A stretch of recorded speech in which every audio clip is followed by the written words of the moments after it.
There has been a brand new study in the space of muscle building research. And as you know, on this channel, my subscribers hear about this stuff first, so let's get into it. You should probably already know that training close to failure is good for muscle growth. But what about going past failure? What about going to the point at which you physically can't lift the weight anymore, and then some? Well, that's what this study looked at. They got 30 men who were aged 31 on average. They essentially had these participants train both legs, but separately using different styles of program. So for each person, they randomly assigned one of their legs to just training to failure, meaning when they felt like they couldn't get that last rep, couldn't reach the top of the movement, they would just stop. Then with the other leg, they were asked to do the exact same thing. However, when they got to failure, they were asked to carry on doing essentially half reps, basically just cranking out the last few repetitions in that kind of stretched part of the movement. Now, they did these programs for 10 weeks, 2 times a week they were training, and they were doing 3 to 4 sets for each leg, around 10 to 20 repetitions. Now, what the researchers were measuring was the thickness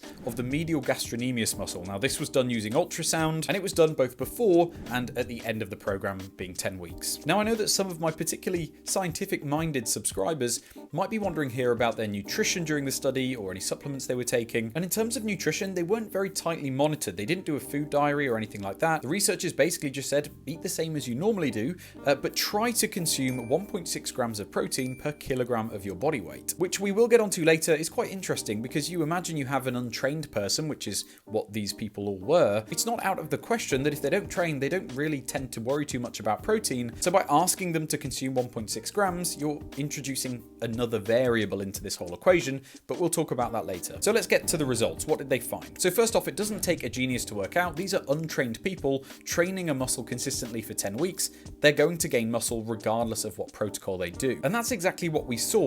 However, we did see differences between the two legs in terms of the amount of muscle that was gained. So on the legs that just trained to normal failure, they had a 6.7% increase in their muscle thickness. In the legs that were training beyond failure, well, they gained 9.6% muscle thickness. And when we look at this graph here, we can see pretty much why that happened. This is a graph that essentially shows the amount of weight lifted per session, but it's on a cumulative scale, so you can see how it adds up over time. And what we see is pretty clear. The leg that was going beyond failure, well, they ended up lifting in total a lot more. They did a lot more volume over the 10 weeks. In fact, it was almost double as much as any other condition. And again, this isn't that surprising. If you add up the total amount of weight lifted when you're going beyond failure and you're eking out these extra reps, well, in this study, it worked out at about 87.2% greater amount of total work done by implementing this training style. However, it did result in more muscle gain, specifically 0.62 millimeters of gain. So what does this all mean, and what is my skepticism? Well, the authors of this study more take the idea of lengthened partials and run with it. The idea that training past failure, but specifically at these longer muscle lengths where the muscle is at its most stretched position,